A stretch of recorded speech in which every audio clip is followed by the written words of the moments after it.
Assalamualaikum warahmatullahi wabarakatuh.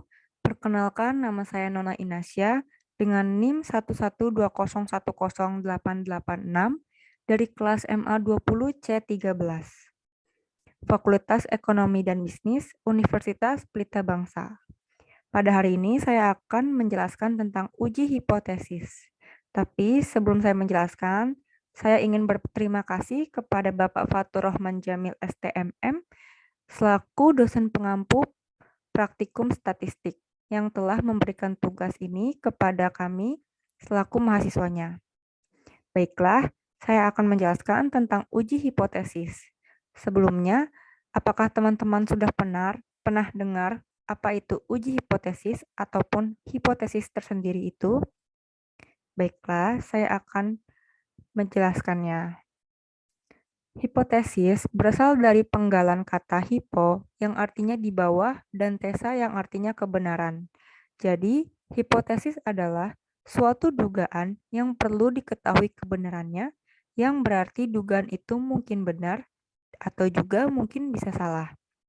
Uji hipotesis adalah metode pengambilan keputusan yang didasarkan dari analisa data, baik dari percobaan yang terkontrol maupun dari observasi atau tidak terkontrol.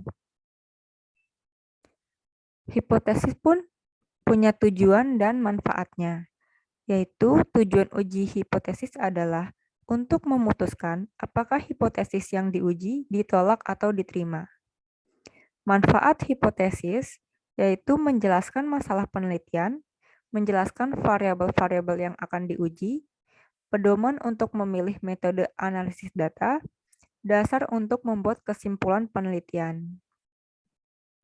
Dasar merumuskan hipotesis ada 4, yaitu berdasarkan pada teori, penelitian terdahulu, penelitian pendahuluan, berdasarkan akal sehat peneliti. Adapun konsep hipotesis. Konsep hipotesis tersendiri ada sumber masalah kehidupan sehari-hari teoritis, teori penelitian terdahulu, penelitian pendahuluan, akal sehat, perumusan hipotesis, instrumen penelitian variabel, data, pengujian hipotesis, kesimpulan, dan implikasi. Apa saja sih macam-macam hipotesis? Macam-macam hipotesis ada hipotesis deskriptif, yaitu hipotesis tentang nilai suatu variabel mandiri tidak membuat perbandingan atau hubungan. Contohnya, pelayanan rumah sakit enggal waras tidak memuaskan. Yang kedua ada hipotesis komparatif, yaitu pernyataan yang menunjukkan dugaan nilai suatu variabel atau lebih pada sampel yang berbeda. Contohnya, rumah sakit enggal sempuh lebih memuaskan dibandingkan pelayanan rumah sakit enggal waras. Yang ketiga ada hipotesis asosiatif, merupakan pernyataan yang menunjukkan dugaan hubungan antara dua variabel atau lebih. Contohnya, kepuasan pasien berpengaruh signifikan terhadap loyalitas pasien. Uji hipotesis. Hipotesis yang sudah dirumuskan kemudian harus diuji. Pengujian ini akan membuktikan H0 atau H1 yang akan diterima. Jika H1 diterima, maka H0 ditolak. Artinya, ada hubungan antara cara memberikan instruksi terhadap bawahan dengan tinggi rendahnya pemasukan perusahaan. Ada dua jenis kesalahan yang dapat dilakukan peneliti, yaitu menolak hipotesis yang seharusnya diterima. Kesalahan ini disebut sebagai kesalahan alfa. Yang kedua, menerima hipotesis yang seharusnya ditolak. Kesalahan ini disebut juga sebagai kesalahan beta. Hipotesis. Jika rumusan masalah Anda adakah hubungan jam produksi terhadap volume produksi, maka hipotesis penelitian Anda seharusnya ada hubungan jam produksi terhadap volume produksi. Maka hipotesis operasional Anda, H0, tidak ada hubungan jam produksi terhadap volume produksi, dan HA-nya adalah ada hubungan jam produksi terhadap volume produksi. Jika setelah dilakukan pengujian ternyata H0 ditolak, artinya penelitian terbukti secara nyata atau empiris. Jika H0 diterima, artinya penelitian Anda tidak nyata secara empiris. Ada dua tipe hipotesis, apa sajakah itu? Yaitu ada hipotesis nol atau H0, yaitu hipotesis yang menyatakan tidak adanya hubungan antara dua variabel atau lebih, atau tidak adanya perbedaan antara dua kelompok atau lebih. Yang kedua, hipotesis alternatif HA atau H1, yaitu hipotesis yang menyatakan adanya hubungan antara dua variabel atau lebih, atau adanya perbedaan antara dua kelompok atau lebih. Apa saja sih langkah-langkah uji hipotesis? Yang pertama ada merumuskan hipotesis, yang kedua menentukan batas kritis, yang ketiga menentukan nilai hitung, yang keempat pengambilan keputusan, dan yang kelima membuat kesimpulan. Uji dua sisi dan uji satu sisi. Uji dua sisi atau two-tail digunakan jika parameter populasi dalam hipotesis dinyatakan sama dengan.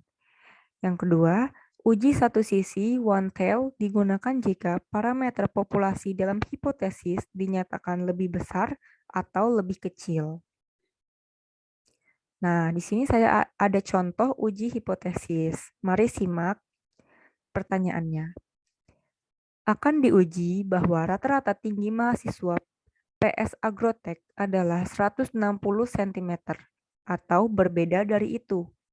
Jika tingkat signifikan 5% dan diambil sampel random 100 orang mahasiswa, ternyata rata-rata 163,5 cm dengan deviasi standar 4,8 cm.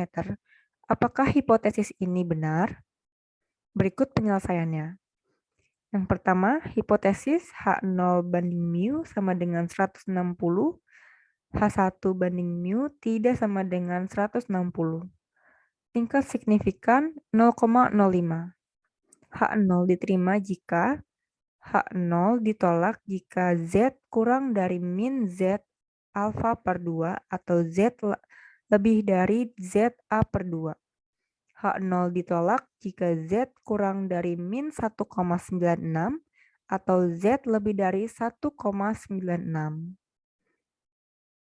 Perhitungannya, Z sama dengan X bar dikurangi mu 0, deviasi standar per akar N, sama dengan 163,5 dikurangi 160 per 4,8 per akar 100.